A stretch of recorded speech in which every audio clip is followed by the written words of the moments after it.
একবার চিন্তা করুন, এই মুহূর্তে আপনি যে কথা বলছেন, যা দেখছেন, যা ভাবছেন, সব কিছু লিপিবদ্ধ করা হচ্ছে। কিন্তু কারা লিখছে? তারা মানুষ নয়, তারা এমন এক সৃষ্টি যারা কখনো আল্লাহর অবাধ্য হয় না। তাদের নাম ফেরেশতা। গত পর্বে আমরা জেনেছিলাম আরশ, কলম ও লাউজে মাহফুজ সম্পর্কে। এরপর আল্লাহ সৃষ্টি করলেন ফেরেশতা। রাসূলুল্লাহ বলেছেন, ফেরেশতাদের সৃষ্টি করা হয়েছে নূর বা আলো থেকে। তারা ফেরেশতা আমাদের মতো নয়।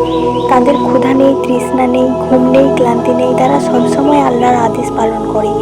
এখন প্রশ্ন হলো, আল্লাহ কেন ফেরেশতা সৃষ্টি করলেন?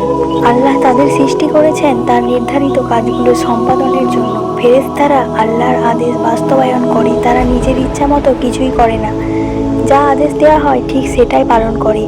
ফেরেশতাদের মধ্যে কিছু বিখ্যাত ফেরেশতা আছে। জিবরাইল আলাইহিস সালাম, তিনি নবীদের কাছে ওহী নিয়ে আসতেন। পুরো কুরআন রাসূল সাল্লাল্লাহু আলাইহি ওয়াসাল্লামের কাছে পৌঁছেছে আল্লাহ পাকের আদেশে। আরও একজন ফেরেশতা মিকাইল আলাইহিস সালাম, বৃষ্টি ও রিজিকের ব্যবস্থার দায়িত্বে আছেন।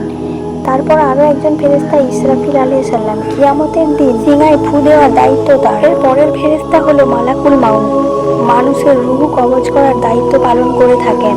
এছাড়াও দুজন ফেরেশতা মানুষের সাথে সব সময় থাকেন, কেরামিন এবং কাতেমিন। তারা মানুষের ভালো কাজ এবং মন্দ কাজ লিখে রাখেন। তাই একজন মুমিন জানে সে কখনো একা থাকে না। পবিত্র কোরআনে আল্লাহ বলেছেন, ফেরেশতারা কখনো আল্লাহর অবাধ্য হয় না। এটাই তাদের সবচেয়ে বড় বৈশিষ্ট্য। মনে প্রশ্ন আসতে পারে, ফেরেশতারা কি পুরুষ নাকি নারী? ইসলামে ফেরেশতাদের এভাবে পুরুষ বা নারী হিসাবে বর্ণনা করা হয়নি। তারা একদম আলাদা সৃষ্টি। এই ঘটনা আমাদের কি শিক্ষা দেয়? আমরা এমন এক পৃথিবীতে বাস করছি যেখানে আল্লাহর অগণিত সৃষ্টি এবং তার আদেশ পালন করছে, আর ফেরেশতারা হলো তার অন্যতম উদাহরণ। তারা আমাদের প্রতিটি কাজ দেখছে এবং লিখে রাখছে। তাই একজন মুমিন চেষ্টা করে এমন জীবনযাপন করতে যা আল্লাহ পছন্দ করেন। আজ আমরা জানলাম ফেরেশতা কারা, কি দিয়ে সৃষ্টি, কেন সৃষ্টি এবং তাদের দায়িত্ব কি। কিন্তু এরপর আল্লাহ আরেকটি বিশেষ সৃষ্টি করেন যারা ফেরেশতার মতো নয়, যাদের স্বাধীন ইচ্ছা আছে। তারা হলো জিন জাতি। পরবর্তী পর্বে জানব জিন জাতির সৃষ্টি এবং ইবলিসের প্রকৃত পরিচয়। ইসলামের সৃষ্টির ইতিহাস পরপর জানতে সাবস্ক্রাইব এবং ফলো করুন। আল্লাহ হাফেজ।